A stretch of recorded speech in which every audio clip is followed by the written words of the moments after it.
વાલાઓ, પ્રભુ ઈસુના નામમાં પ્રેમી સલામ. અને આજે હું તમારી સાથે જે ચર્ચા કરવા માંગુ છું એના ઉપર કેટલાક દિવસથી હું વિચાર કરતો હતો, અને ઈશ્વરના આત્માએ મને જે નવી બાબતો પ્રગટ કરી તમારી સાથે શેર કરવા માંગુ છું.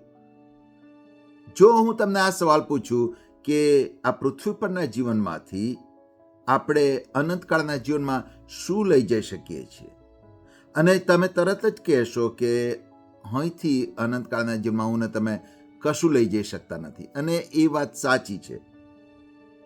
પ્રભુ ઈસુએ પણ પોતે કહ્યું છે કે આ જગત પર નહીં, પણ તમે સ્વર્ગમાં અનંતકાળના જીવનમાં તમારું ધન ભેગું કરો. અને એ બાબત સાચી છે, હું એની સાથે સહમત છું. પ્રભુ ઈસુ આ પૃથ્વી પરથી આ પૃથ્વીનું જીવન પૂરું કરીને મૃત્યુ પામ્યા અને અનંતકાળમાં દાખલ થયા પુનરુત્થાનની પ્રભાતે. અને એ પ્રસંગને જો આપણે વિચારીએ અને ફરીથી આ સવાલનો જવાબ આપીએ કે પ્રભુ આ પૃથ્વી પરના જીવનમાંથી અનંતકાળના જીવનમાં શું લઈને ગયા, તો કદાચ મને તમને ખ્યાલ આવશે કે પ્રભુ ઈસુ જ્યારે પુનરુત્થાન પામ્યા ત્યારે એમને નવું શરીર મળ્યું હતું. જૂનું શરીર એ નહોતું. નવું શરીર એવું હતું કે એ દીવારની આર પાર જઈ શકતું હતું. ઉપલી મેળીના દરવાજા બંધ કરેલા હતા યહૂદીઓની ધાકના લીધે, તેમ છતાં પણ પ્રભુ એ લોકોની મધ્યે જઈને ઊભા રહ્યા. કબર પરનો પથ્થર ગબડાવવાની જરૂર એટલે નહોતી પડી કે પ્રભુ પુનરુત્થાન પામીને બહાર આવે, પણ ગબ્બર પરનો પથ્થર ગબડાવવાની જરૂર મારા ને તમારી સાક્ષીને માટે હતું કે પ્રભુ ઉઠ્યા છે. બાકી એ પથ્થરની કોઈ તાકાત નહોતી કે પ્રભુને એ કબરમાંથી બહાર આવતા રોકી શકે.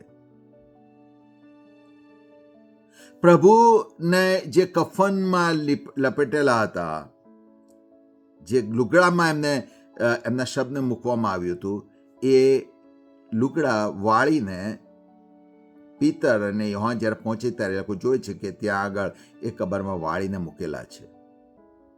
એટલે પ્રભુ આ જગતમાંથી પેલા જગતમાં કશું લઈ ગયા નથી. પણ પછી તમે પછીનો બનાવ જુઓ તો જ્યારે પ્રભુ પ્રથમ પોતાના શિષ્યોને મળે છે અને ત્યારે થોમા હાજર નથી, અને બીજી વાર પ્રભુ મળે છે અને ત્યારે થોમાને એવું કહે છે કે તારો હાથ લાંબો કરીને મારા ઘાની અંદર તું આંગળી મૂક અને વિશ્વાસુ થા, અવિશ્વાસુ ના રહે.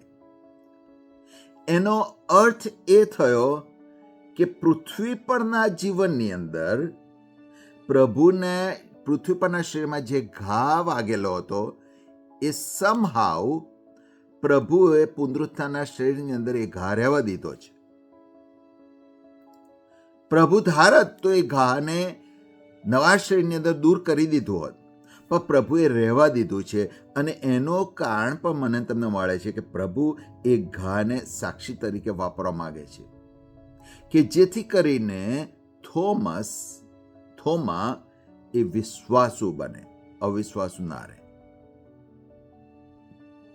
હું ને તમે આ જગતમાં જીવીએ છીએ, અને આ જગતની અંદર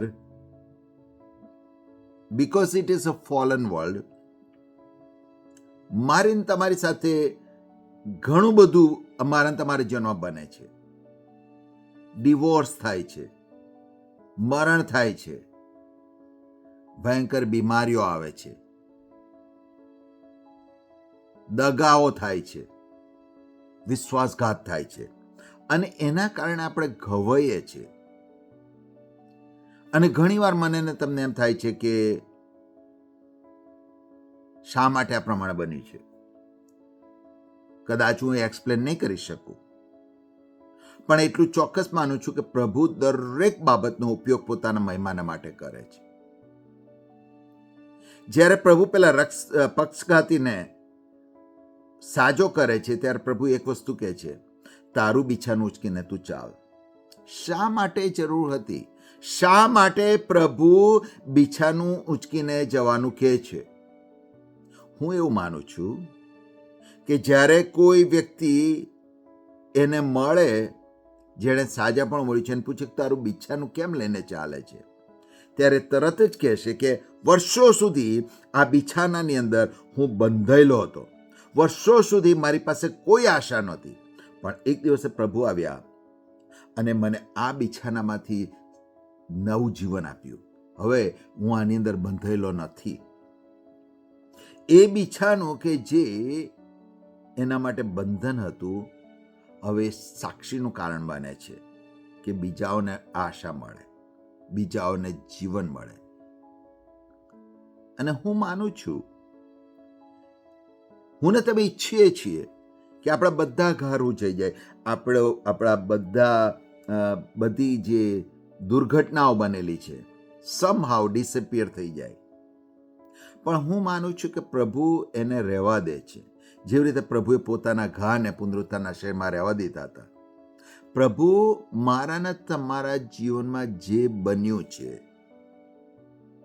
એમાં પ્રભુનો હાથ નહોતો, એનાથી પ્રભુ રાજી નહોતા થયા.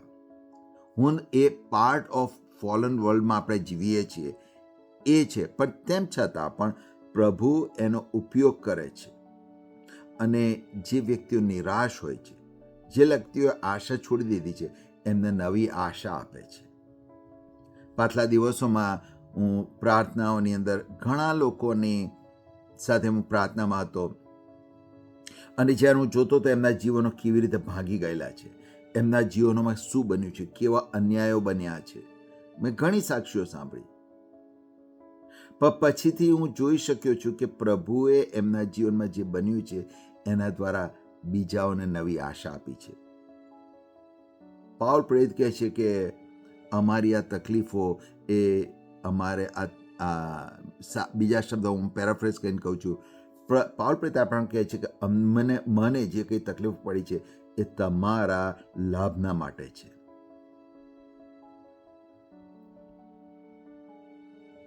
હું આશા રાખું છું કે તમારા જીવનમાં એવા બનાવો ના બન્યા હોય, મારી હૃદયની ઈચ્છા છે. પણ જો દુઃખદ બનાવો બન્યા છે અને તમને ઘા વાગેલા છે, તો કદાચ પ્રભુ તમને એનો ઉપયોગ કરીને કોઈના જીવનમાં આશા આપવા માંગે છે, કોઈના જીવનમાં નવો શ્વાસ મૂકવા માંગે છે. પણ એ ત્યારે જ શક્ય બનશે જ્યારે પવિત્ર આત્માની સહાયથી હું તમે હિંમત કરી અને મારીને તમારી જે સ્ટોરી છે એ બીજાઓને કહીશું. તો મારો તમારો જે મેસ છે એ માસ્ટરપીસ બની જશે. માનો ને તમારું જે બ્રોકનનેસ થયેલી છે એનાથી કોઈને હિલિંગ મળશે. અને આશા રાખું છું કે હવે તમે તમારા જીવનોમાં જે બન્યું છે એને નવી રીતે જુઓ.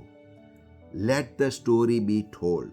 તમારી વાત બીજાઓને જણાવવા દો, કે જેથી કરીને ઘણા બધા એવા લોકો છે જેમને તમારા જીવનમાં જે રિસ્ટોરેશન થયું છે, જે પુનઃસ્થાપન થયું છે, એના દ્વારા એ લોકોને પણ ઉત્તેજન મળે. આશા રાખું છું પ્રભુએ આજે તમને આશીર્વાદ આપ્યો છે. Thank you.